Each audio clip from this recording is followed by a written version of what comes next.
Hello, sports fan. This is Stephen Hill for Sports Choice Plus, and I'm bringing you a very special breakdown.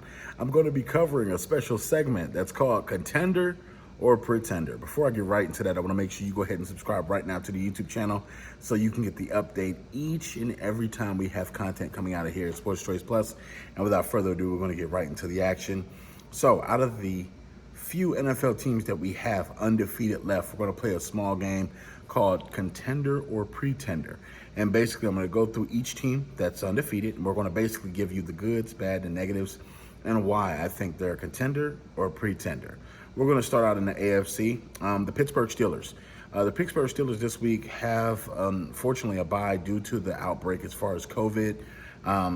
And, you know, the Tennessee Titans are shared with that, so it's going to be a bye week for them. But when it comes to it, I see the AFC North, I see them as contenders. Early on, I didn't really believe in the Pittsburgh Steelers because I didn't know where Big Ben was mentally, physically, emotionally. Big Ben when he tends to play well, the Steelers fall in line every other position. You're looking at the leadership part of this with Mike Tomlin and company. They're really riding the ship in a lot of different ways. They're finding ways to win. No matter if it's a big win, no matter if it's a small win, they're still piecing together championship plays to make sure that they've got everything that they need for a championship run. They do have a tough test in Baltimore in division. I do think that they're also going to have a tough test when they do play the Browns. I think they'll probably split there. But I see the Steelers as a contender. They always have a chance as far as when Big Ben is the quarterback, he's making timely plays. He extends the plays with his arm and his legs, and he makes sure that his wide receivers have a chance to catch the ball. So I'm picking the Pittsburgh Steelers as a contender.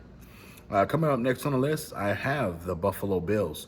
The Buffalo Bills surprised me with a lot, and seeing that they were able to beat the Rams a couple of weeks ago, and just knowing, okay, at this point in time, what are they going to do against the Raiders? What are they going to do in crunch time?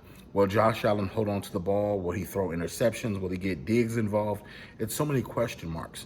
But I will say this, I do like what they've been able to bring to the table on the offensive side of the ball.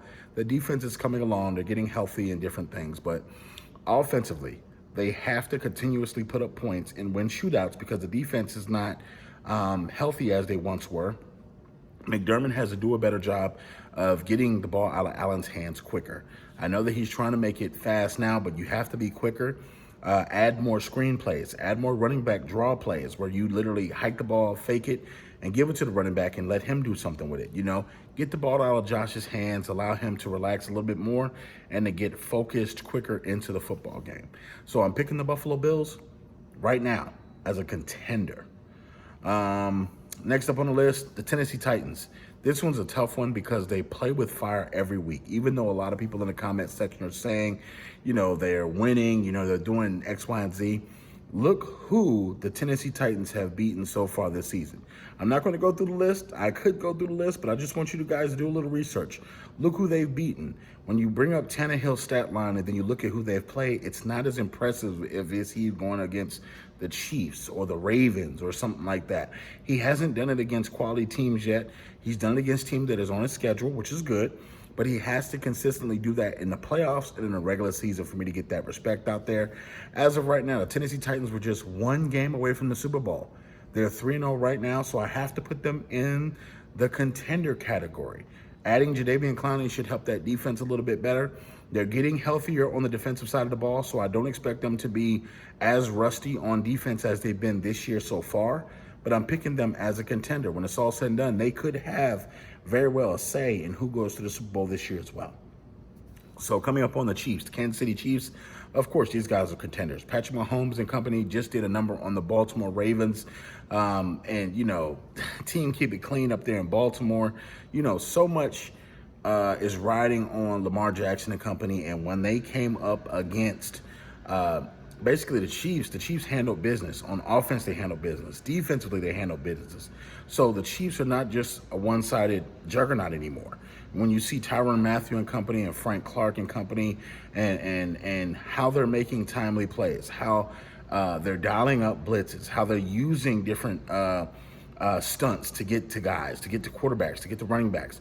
It's refreshing because the whole team's in on a celebration. The whole team's in on the good energy, the good juju, if you will. So I'm picking the Kansas City Chiefs to be in the contender category. I think Patrick Mahomes is going to continue being great. Travis Kelce is going to keep being great.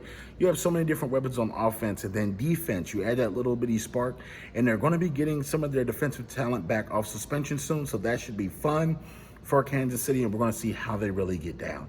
I'm picking them as yet another contender. Coming up on the next spot, we have the Chicago Bears.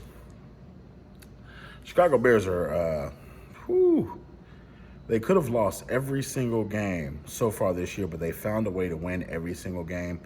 Matt Nagy and company, they've made the quarterback change from Mitchell Trubisky to Nick Foles. So I think that's a good thing for them, for starters.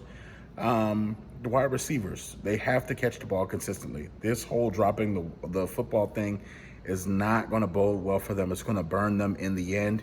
And something about the Bears I just don't trust, whether it be the quarterback position, whether it be just the style of play that they do. But the Bears scare me, and they scare me to the point where I think that this is the best that we've seen of the Bears this year, and I think it's kind of downhill from here. I'm picking them to be pretenders. I don't feel like the Chicago Bears, when it's all said and done, are going to be playoff contenders. I think they'll be left in the dust, if you will. I think they play in a very tough division, and you can very well see them getting 2 or 3 losses in the division very quickly, and they're getting ugly for the rest of the season for Matt Nagy, and this being his last season in Chicago. I know Mitchell probably done in Chicago because they've changed quarterbacks, but right now I'm picking the Bears as a pretender. Sorry, Chicago. Coming up next, Seattle Seahawks. Seattle Seahawks are a very talented team, led by Russell Wilson and Pete Carroll. You know what they're going to give you every single week. They're going to give you heart. They're going to give you effort. They're going to give you extra effort on these plays. Russell is going to give you the extended play. He's not going to give up until the end of the whistle. You look at Jamal Adams. He has to get healthy, but the defense has to help and make sure they're at least getting some stops for Russ to be able to get rest on the sideline. And also, they have to help that offense out because the offensive line is horrendous.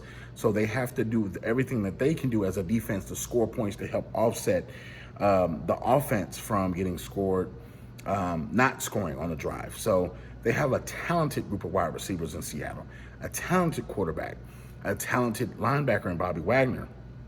I think these guys are contenders.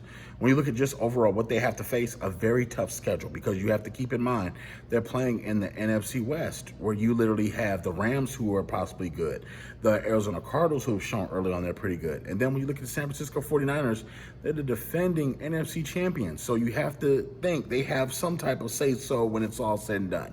They got a couple of games left against division rivals, so that's going to be huge for the Seattle franchise. So I'm picking them as contenders, and I think these guys are going to make some serious noise when it comes to playoff time.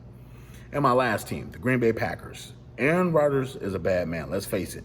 What he's been able to do against consistent, good competition is impressive. Not only be accurate, not only make sure he's scoring touchdowns with his throws, but make sure the backups, if he's throwing to guys that don't have the best wide receivers as far as name recognition, or the best running backs with the name recognition, he's getting the ball and he's putting these guys, random guys, in places to where they can make the catch, make plays after the catch, and also score.